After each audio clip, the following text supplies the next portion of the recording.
এবার মন্দিরে আসলে হোলি খেলা নিষেধ। এই যে তার প্রমাণ দেখেন, এই যে ভিতরে প্রশাসনের পুলিশ, এই যে আর্মি দিয়ে দাঁড়া করানো। এবং আমি যদি একটু জুম করে দেখাই, এই যে দেখেন লেখা এখানে, দোলের আনুষ্ঠানিকতা ব্যতীত কোনো রকম দোল, হোলি বা রং খেলা উৎসব হবে না। আমি আমার মন্দিরে এই প্রথমবারের মতো ইতিহাসে,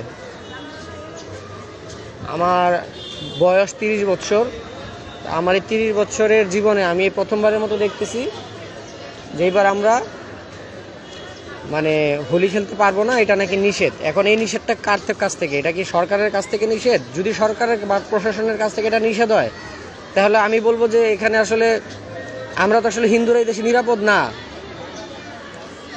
আমি সংখ্যালঘু হিসেবে বা হিন্দু হিসেবে যদি নিরাপদ হইতাম এই দেশে, তাহলে তো আমার আজকে হোলি খেলা নিষেধ করতো না কেউ। আমার দেশে আমার মন্দিরের ভিতরে আমি হোলি খেলবো, এখানে নিষেধ করবে কেন? এই দেখেন ভিতরে যে আর্মি দিয়ে দাঁড়া করানো, এখানে যত আবিরের দোকানগুলো আছে, আবির এখানে বিক্রি করতে দিচ্ছে না। আবির বিক্রি করা এবং আবির নিয়ে খেলা সম্পূর্ণ নিষেধ। এখানে নাকি ঝুঁকি আছে, ব্যাপারটা এরকম। যদি উপর মহল থেকে কোনো থ্রেট থেকেই থাকে, তাহলে আমার কথা হলো আমি এই দেশে নিরাপদ কিভাবে? আমি বাংলাদেশের সকল জনগণের কাছে এই প্রশ্নটা রাখতে চাই যে আমি এই দেশে নিরাপদ কিভাবে? আপনারা যে বলেন, গলা ফাটায় ফাটায় বলেন আমরা হিন্দুরা দেশে নিরাপদ, এটা হলো নিরাপদের নমুনা?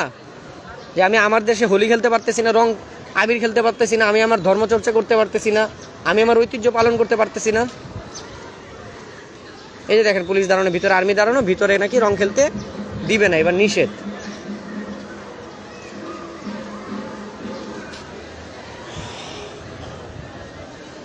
কি আর বলবো ভাই, এলো আমাদের ভাগ্য আর কি, আর কিছু বলার নাই।